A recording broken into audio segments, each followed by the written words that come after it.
दोस्तों ने अत्यारे આપણે આવી ગયા છીએ પંચમહાલ જિલ્લાના ઘોઘંબા તાલુકામાં ભરાતો રવિવારનો હાટ।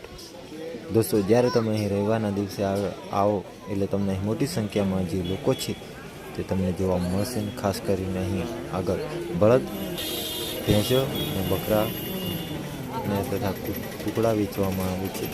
જે વેપારી છે તે વેપાર કરવા માટે આવે છે।